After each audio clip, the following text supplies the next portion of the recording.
Hey there and welcome back to Don't Open That Door. Come along with our triumvirate of terror as we descend into darkness, hurtle into horror, and plunge into peril. If you've ever felt guilty over killing an insect, you're in the right place. I'm Justin and I could use some mood lighting in my room. You really could. I'm Nico and this is why I don't fuck with webcams.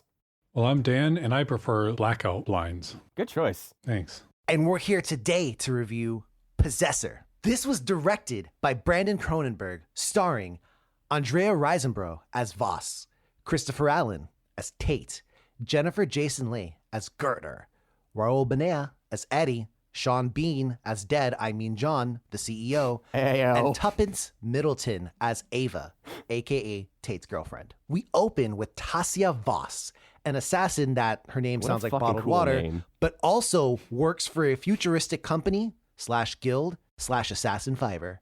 So through an implant that the company plants into people's heads. Oh yeah, they plant an implant? Yeah, exactly. Wow. Voss is able to kind of sync up with this machine and take control of someone and make them commit murders. Afterwards, Voss makes the host kill themselves and she returns to her body. We witness her pulling one of her jobs, but she's unable to shoot herself in the head, instead getting the police to shoot her. Classic move. Suicide by cop is a thing. It is. Nico, what happens next? Thank you for not saying for someone who knows more about that. So once back in her own body, Voss goes through a debriefing process with her handler, Gertner. Voss handles familiar objects, recounting memories to sort of like recenter herself with her proper psyche now that she's back in her own body. Much to Gertner's chagrin, though, Voss has an estranged husband and son that she still tries to connect with. But even during sex with her husband, Voss begins to experience psychological after effects from her job. True enough. Do it, motherfucker. Do it. Do it. For someone who would know more about this, Dan, what happens next? Could have seen that one coming. Well, instead of taking a break, though, Voss jumps right into another job, just like me. This time, she will control Colin Tate, a man dating the daughter of a rich CEO. She enters his body and begins to go through his daily routines, but she begins to experience desync issues, like, when you're playing Assassin's Creed. Yep. And she has difficulty maintaining She control. can't swim. Oh, no. Voss, as Tate, continues with the job and manages to kill the CEO's daughter, but the CEO survives. On top of this, Tate manages to wrest control from Voss and damages the implant in his head, causing him to retake full control of his body. Nico, talk to me. What happens next? So Tate flees to his friend's house, but Voss is still in his head, and due to her memories, he kills his friend. Another one of his friends, Eddie, shows up and reveals that he works for Voss's assassin company. He temporarily restores control of Tate to Voss, but Voss is still unable to pull the trigger, and Tate ends up killing Eddie and retaking control himself. Well, this sure is a turn of events, but Dan, it has to conclude. Where do we go from here? So, with Voss's memories now open to him, Tate heads to Voss's house and runs into her husband and kid. He holds the husband at gunpoint, demanding to know what Voss did to him. The husband attempts to defend himself, but Tate kills him with a cleaver. Afterwards, Voss's son stabs Tate in the throat and he kills the kid. With Tate dead, Voss returns to her body and we see that Gertner was actually in control of Voss's son when he killed Tate. Maybe a safety measure or something like that. Mm-hmm. The movie ends with Voss going through the debriefing and recentering process, but feeling less guilt than she usually does. This pleases Gertner. The end.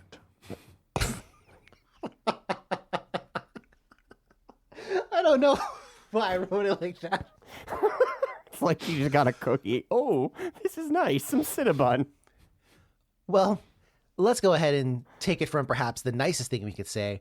Nico, how does this movie look? I think the movie looks great. I really love the way that it was shot, and in particular, I want to give a shout out to the inclusion of so much architecture that feels just inherently oppressive and almost brutalistic in a sense. Like, there was a lot of attention to detail in where and how this movie was shot, and given the subject matter, I appreciate that it wasn't just like a room somewhere, you know? Agreed there.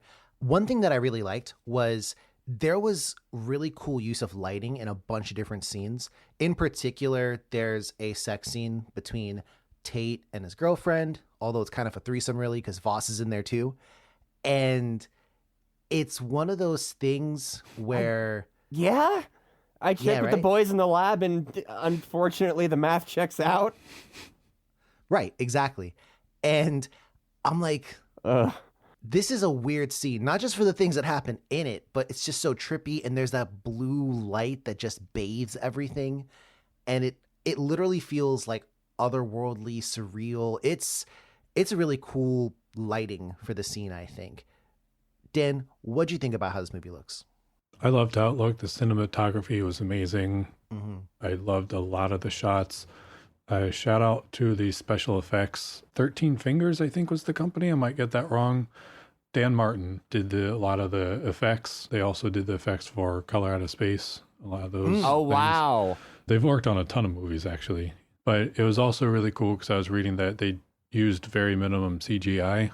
Yeah. And a lot of the memories, all those trippy memory kind of effects are all shot in camera. So that's like pretty cool that they did all that for real. Yeah. Also, shout outs to the scene where they had Voss and there was like almost like I don't know how to describe it, like a human effigy almost like melting away. Mm-hmm. Yeah. That was really cool too. Sort of like stop motion immolation type thing. Stop motion immolation would be a badass band name. But it would be. Nico, how's this movie sound? I really, really like how this movie sounds as well. I think it's got a fittingly moody sort of soundtrack. Really, again, I'm going to use the word oppressive vibes throughout. And I think that the sort of, when you get the practical effects that are as good as these, part of the appeal is that it really sounds like motherfuckers are getting stabbed and getting their faces absolutely shredded in a blender with a fire poker. Like, it sounds so visceral. Whenever something painful happens, it's upsetting. Dan, how's the movie sound to you? I'm echoing a lot of what Nico said. I thought that a lot of the violent scenes had sufficient squelching and grossness sounds to them. That kind of made your spine tingle a little bit. I liked the soundtrack. I thought it all was great. And coming at it from like the actor perspective, I thought the acting was amazing and the lines were delivered very well as well. Mm-hmm. I agree. And to Nico's point, I thought the soundtrack sounded bleak. You know, like this is just not fun times. So it was fitting. You know, it was really, really fitting. Now, I want to kind of dive right into this and talk about some themes. Now, the big thing that comes to mind here is being dystopian. Nico already kind of led with that a little bit because he was talking about, you know, the brutal architecture and the oppressive sound, which are kind of hand in hand with dystopian things. So, Nico, talk a little bit more about this movie being dystopian and maybe other themes you see. So the main part of this that just felt alarming, perhaps more so than the gratuitous amounts of violence on display, was what Tate does for work. Like, there's a scene where he is wearing this headset that looks like old mining gear, where he's linked into people's webcams and going through tons of different feeds of people doing everything from fucking to just random shit around the house. And his job is to identify the fucking blinds for like data mining purposes. And that's so fucking depressing, man. That's so goddamn depressing. I would hate my existence if that was my living. Are you kidding me? Dude, it wasn't just that. It was when he stopped for like a second or two. There was like this voice in his head immediately, "You're going too slow, pick up the pace." Yeah. It's like, yo. Like, he's internalized it. It's so fucked up. Anything else you've seen, Nico, besides the general dystopian nature as far as themes go?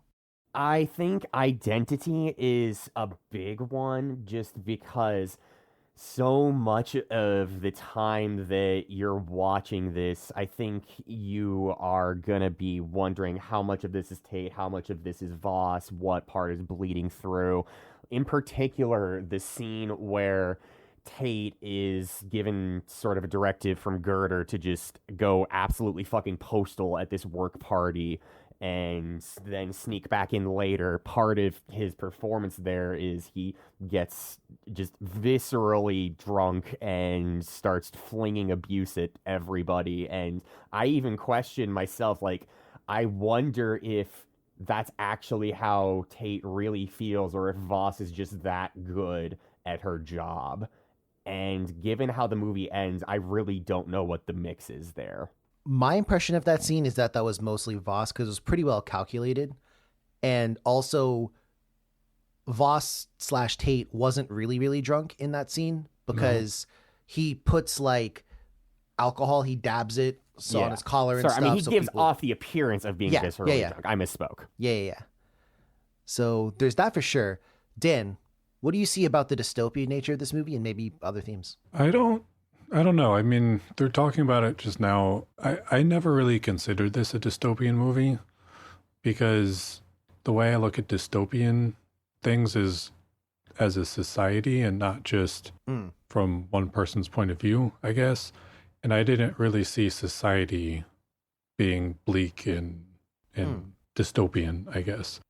Definitely Voss's perspective on things is, but I think the architecture that we are shown and the way we are shown it might be a little brutalistic, but architecture in the world doesn't seem to be. And seems like a lot of people, we get very little of outside world, but it seems like they're just kind of living life normally. And as a whole, I didn't get a dystopian vibe. Mm-hmm. And playing off of what Nico said about like identity, I think that's probably the biggest one. But I also, not to get on a soapbox or be that guy or anything, but I also kept thinking about like social media and all that and how you kind of get obsessed with. I need more followers, guys. Well, not just followers, but you see other people living life. Like Voss was living other people's life. She has to jump into somebody else and be that person. Yeah. So like on social media, on the internet, that kind of stuff, you see all these people doing other things and living a, quote, great life, fun life. Mm-hmm. And maybe you start to believe or want to do that or believe that that is your life or that should be your life. And then you kind of start to question, well, who are you versus who are these other people? And I don't know. I just kind of kept thinking about that throughout the whole movie. I'm sure it wasn't intended to be social media / internet thing, but I think it kind of plays off of that identity theme. Turn that Delulu into your true Lulu, baby. Yeah, exactly. Although I can't really relate. I'm focusing right now on mewing and looks maxing. But okay. I agree with both of you. And I think I see this as also kind of a capitalist hellscape kind of movie because she's not just a regular assassin. She's a corporate assassin. Her whole thing is taking out corporate targets. And that kind of made me uneasy. But also, I don't know who I heard it from first, but it's something I've heard echoed many times. We're not headed towards the cool cyberpunk, like from Cyberpunk the game. What we are headed towards as a society probably more closely represents this. Get away. We found a way to feel. But no, so those who know. But we are literally approaching that phase where I could see it. You know, I could see people having the job Tate did. So that to me is kind of the general kind of corporate hellscape that I could see in the future. And also on a side note, and this kind of segues into the next thing I wanted to talk about, is kind of a fucked up student-teacher relationship almost, mentor-mentee, if you will, between Girder and Voss. What do you feel about their relationship in general? I don't know. I guess I didn't see it as that fucked up. Like it is a little, but I feel like they're just doing their job. I mean, it's Girder's job to make sure Voss can perform. I don't know. I guess maybe I was a little more sensitive to this perhaps, because when I looked at it, there were three major things I think that tipped me off for that. The first was they had this conversation about, in general, her wanting her to kind of not even fuck with her husband anymore. And literally and metaphorically. yes, and Gerder is concerned for Voss, but only so far as Voss is the person that she wants to kind of take over. Because Gerder used to be an assassin just like Voss, but her body can't take the machine anymore. That's what she says. And it does look very rigorous on your body. And on top of that, there's just that thing at the end where she didn't feel any guilt and she was happy about it, you know? And she purposefully took over the son, because they could have taken over the father, but they took over the son because I think that way that would cut the real That connection. Part fucked me up, bro. Mm-hmm. Yeah, when the son said, "You can pull me out now." Yeah. And I was like, yo, wait, who's in there? And it didn't help that, and I hate to say this, and I don't mean to say anything by it, but I couldn't tell the difference between Gerder and Voss when they were both lying side by side, because their hair, which is how I distinguish them apart really, was like covered up, and it was just these two really pale white women who were kind of similar to me, and I could not tell them apart. So I was like, wait, is there a body double? Like, what the fuck is going on? And I was like, oh, that was Gerder. Are you not good with faces? Yeah, I couldn't tell them apart. I really couldn't. Huh. Yeah, their faces are very different.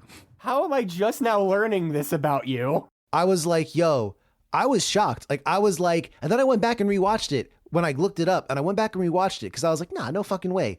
And then I looked at it and I was like, huh, I don't know why. This wasn't even like in a Tilda Swinton way. They're just two whole ass different people. Yeah. They are? Yeah, bro. But like, I don't know, man. I guess maybe it was because they're wearing the same outfit. I don't know. My brain was like, it's a clone. That's where I went. Don't get me wrong. That's definitely intentional. The design with the costume is definitely meant to sort of like blur subtly the lines in the separation between like who is who. So like the movie's doing its job at that rate, but like, buddy. Yeah, dog. I don't know. Like maybe, I don't know. Maybe I fell into the trap. I don't know. But that's where I was at with that. And then on top of that, I don't know. I feel like Gerder almost wants Voss to become her. Kind of. And because the movie is all about like, you know, taking people over, I was like, she's taking over Voss, but just not in the technological way, just in the traditional way with, you know, mad gaslighting and subterfuge. Yeah, the ancient Sith rule of two, basically. Yeah, more or less, which is stupid. But Hey, I now want to ask, first off, how dare you? Dan, what kind of horror is this? / is this horror?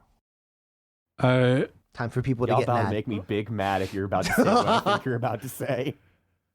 so I view this as more of a sci-fi thriller than horror. Mm-hmm. I think it has just enough bits of like body horror when they're killing people, like just enough of that to slide it into the horror genre. But I don't think it's strongly in horror. I think it's more sci-fi thriller-y. I think that this movie is not horror really at all to me, to be honest. You are both buck wild right now. This I is think- nuts. There are nuts in this movie. Macadamia, almond, pine, take your fucking pick. So I'm going to say this.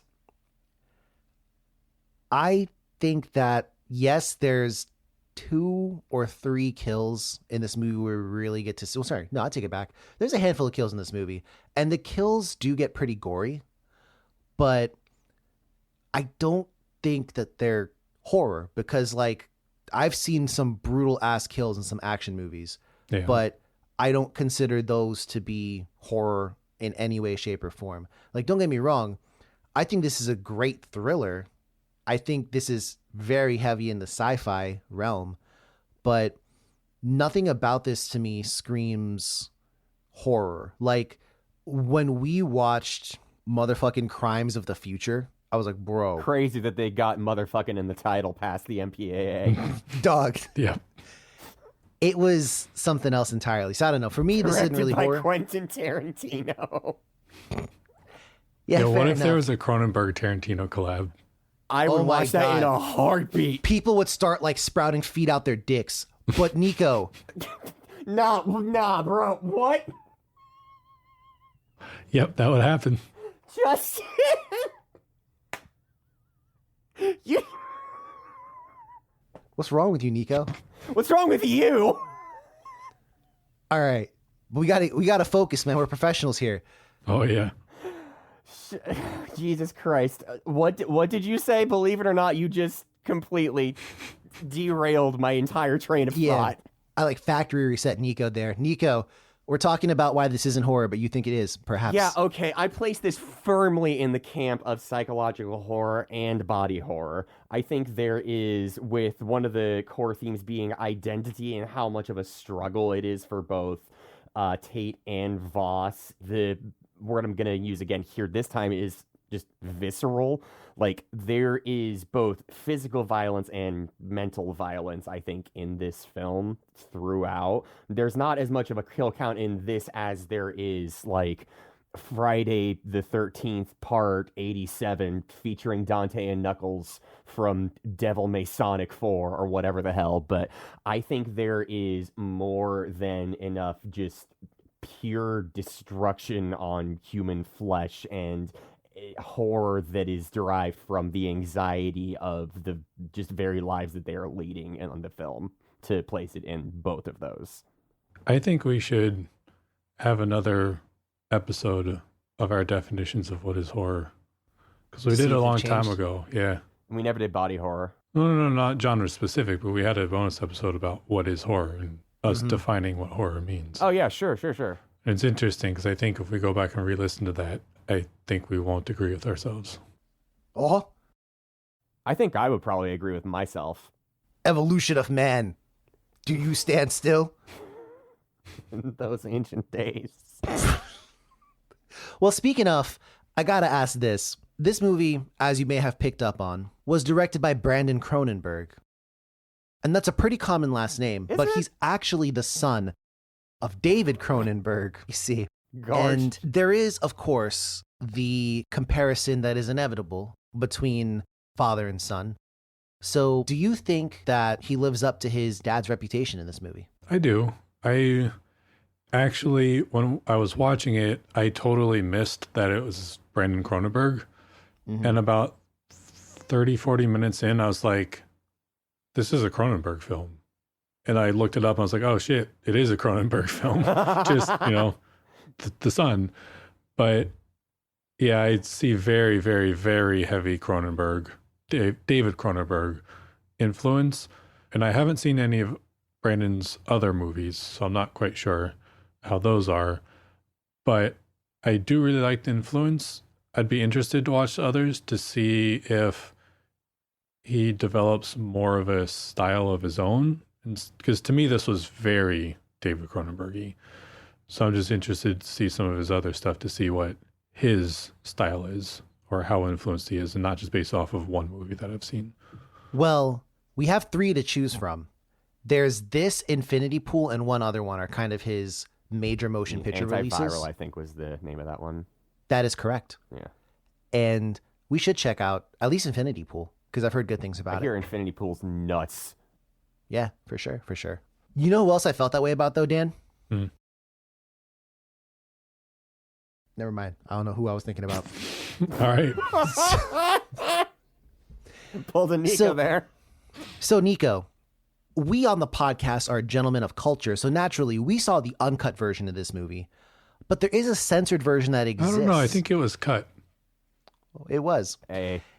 Nico, is the MPAA dumb? And what exactly is going on here in the censored version? So in the censored version, the difference is that you don't see as much of a focus during the scene that Justin mentioned that was bathed in this blue light. There's not as much of a focus on Tate / Voss's, I guess primarily Voss's erection during the moment. And there is also, during the scene where Tate is data mining, a just full frontal shot of both of the people who are having intercourse at the time. So the version that was uncut, I feel, I truly don't know what the criteria has to be between R, NC-17, and unrated, because this is already such a I'm going to use it again. I guess this is my favorite fucking word of the day. Just truly visceral, to the point that I don't think removing those really contributes all that much, considering the rest of the content of this film. I do think it'd be interesting. I know that sometimes one of the cutoffs is like, particularly when it comes to dudes, like, I think if you see like a full on dick, that's erect. They focus on erections specifically. Yeah. Like, that is pornographic. So like that gets like, it jumps you up on the levels, I think. 'Cause it's some real weird defined stuff, because like, the chick, I thought it was odd because they do like a full on, like, it's like a porno basically. Like, she's in the bed completely spread. And I was like, yo, what's happening here? So that was weird, considering earlier on there's a scene where Voss as Tate, like, one of the first things Voss does is just like see how much she's packing at that moment in time. I cracked up at that. Dog, that's like a much more X-rated version of Your Name, because that's what they do in Your Name. That's like the first thing they do. So Yeah. interesting. I guess movie. everyone's just like want to know, like, when you body swap, like, what do I got now? Yeah. Fair enough. Dan, you were going to say something though. So there is, from reading about the differences, people who watched both versions, apparently the uncut also does a much better job of showing the fact that the difference between Voss and Tate gets blurred a lot, because it's not just the sex scenes that are kind of censored. It's also one of the violent scenes. Interesting. Okay. I think it might be when she's killing Sean Bean. I might be wrong on that. But one of the murder scenes is censored. And apparently that scene, without it, it does not really portray that blurred line very well. Or maybe it must be a different murder scene, I guess. I don't know. Maybe it's the one with where the husband, kid. David, Maybe. sorry, not Yeah. David, Michael's being killed. It might be that one. Because that one, I could see them cutting away Yeah. from that on the censored version, but that one was like, at that point in time, the line is blurred, because that's how, when Voss kills as the girl she is in the beginning, she machetes a dude, and Right. that's like Voss. And then we see we see Tate do that to Michael, and I'm like, yeah, there we go. Yeah. So I think that the uncensored version seems to do a little better job of explaining the vagueness and the blurred lines between the personalities and everything. Interesting. So if you are able to watch the uncut version, you can stomach a little more violence and some extreme nudity. I would watch the uncut. Also, we didn't really talk about this, but I'm going to slide this in there anyways. Do it. Like the movie did. Like a knife. I feel like Voss was also like playing into some of her like violent tendencies and like playing out some things she wanted to see. She was enjoying it. Yeah, because definitely like she has a gun. Each time she has a gun, and like she's supposed to shoot people, but she goes for the more violent option and like stabs people and everything. And like Girder even mentions that at one point. So I think that she is also kind of using it as an escape to kill people that without any real, well, obviously there's consequence, but not to Tasia Voss necessarily, like the that's true. legal consequence, you know? It's a real knife party out there. There is a, not consequence, but like effect though. Like it's ruining her ability to empathize. Yes. Yeah. But I mean, I guess what I meant is like she can get away with the murder. Oh, is- sure. is what I'm Yeah. saying. Because like one of the other things about the identity bit is when I think the first like third or so is done, there's a scene where she's trying to remember how to interact with her family, and she's like doing drills almost of the things to say to her partner and her child, and remember how to emote. Like it's genuinely sad. Yeah. And I feel like not only how to emote, but how to be her specifically. Yeah. Because we see when she's spying on Tate before she jumps into his body, she's repeating lines that he said in the exact same way that she was doing for herself. So it's like she's trying to play and act her. Yeah. Her job is like literally dehumanizing her. It's funny because I don't feel bad for her at all. Fuck her. Yeah. Oh yeah, no, certainly. And that's why it's like I feel like she deserves it. But because she robs people of their humanity too, in a way. Mhm. Oh, But 100%, yeah. I want to go ahead now and take it to the what would you do? And here's one. Die, probably. With a twist. So we'll go through for each of us, starting with Nico, then Dan, then me. So Dan, if you thought Okay, Nico, that- Dan, well, Justin. well, no, hear me on this. Sure, Hear me on this. Sure. Dan, Nico, Justin. we think he might be possessed by someone like in the movie, right? Okay. Is there a question or a thing that you could ask Nico to do? And we can come up with this together.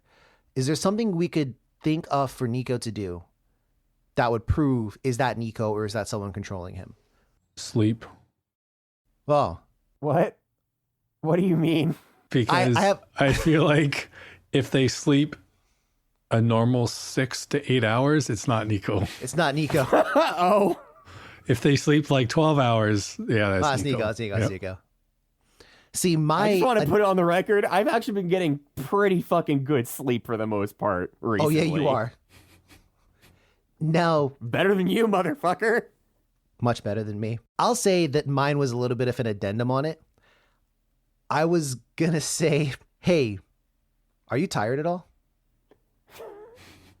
Because I know what answer Nico would Always. give me. There you go. So we're gonna swap it up now to Dan. Nico, Dan might be Justin. possessed. What are we gonna ask him or ask him to do?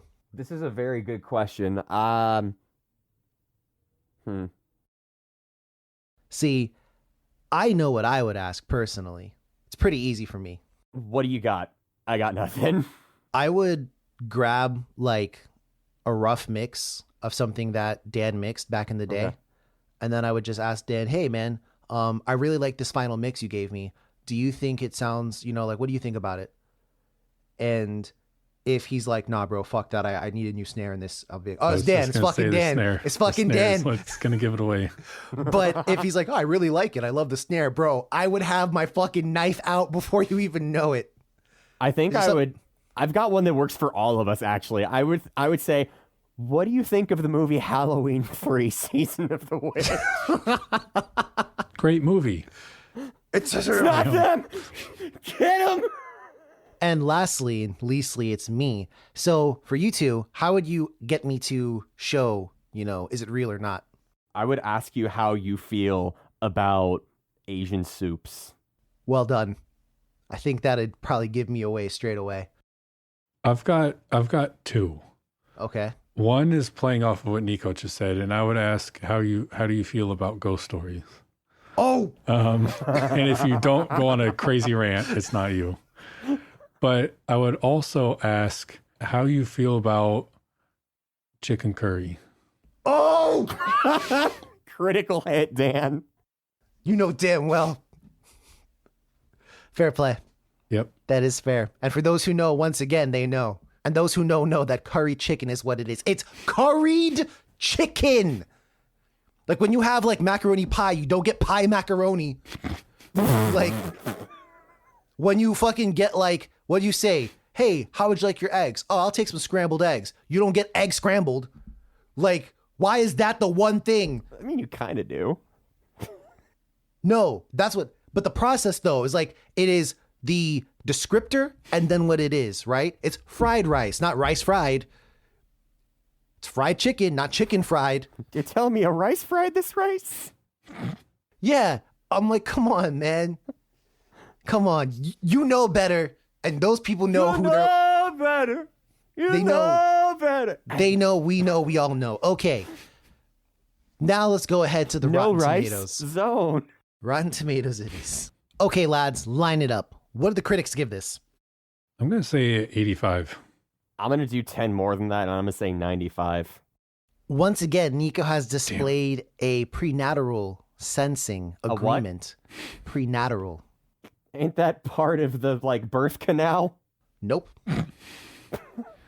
Because this has a 94% rating Damn. on Rotten Tomatoes. That's how fresh it is.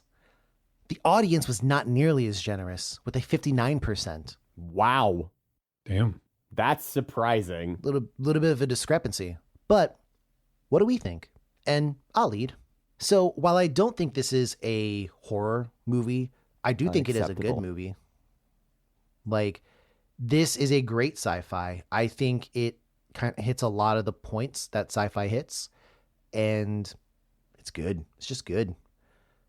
I will say there's one or two points where I was like, all right, like maybe I didn't necessarily need to see this or that, but overall, Yeah, Justin called me up earlier and said, "Hey, Nico, I can't play Deep Rock. I'm sorry. I got to watch this Futanari."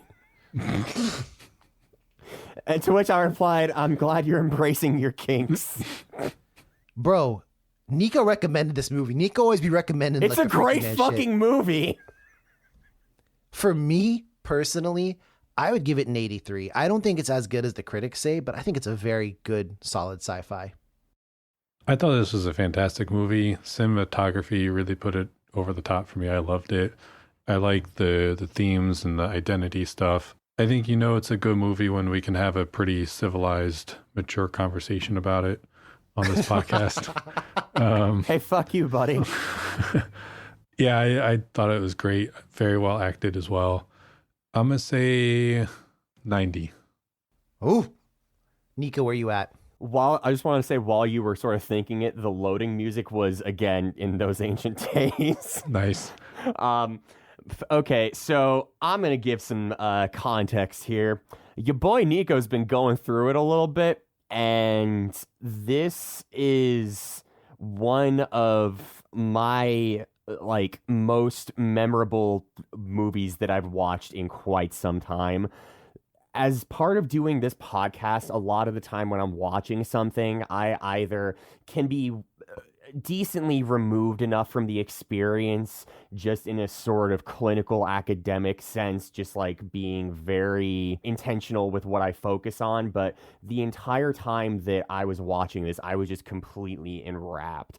The day that I watched this, I was in a bad mental state, and this managed to take me out of it for quite a little while, to the point that it was like actually almost a semi kind of therapeutic experience to watch it. I don't mean to be overly dramatic. I just mean to say that there are very few movies now that I get truly lost and immersed in. And I got honestly lost and immersed in this movie. I think this is probably my favorite movie we reviewed this year. I'm going to give this a 98. Whoa! Wow. Yeah. So let's go ahead and break it down now. We obviously would recommend this given our statements. Yeah. Yeah. Yeah. Golden Seal. I would. I think I would. Yeah. Justin, you motherfucker. I swear to God. But I wouldn't. That's right. While it does, it's right there, I think, on the edge for me. But no. No golden seal of approval from me. Meaning, while we heartily recommend this and know that Nico quite likes this movie, because a 98 is one of the highest scores he's given, Yeah. I cannot bring myself to do it, so it does not get the golden seal. That's okay. But that being said, this is technically an indie joint. So do we want to give it diamond in the rough? Yes. No. Okay. Yeah. Sure. Yeah. Just Absolutely. stick the Okay. knife in my side, Dan.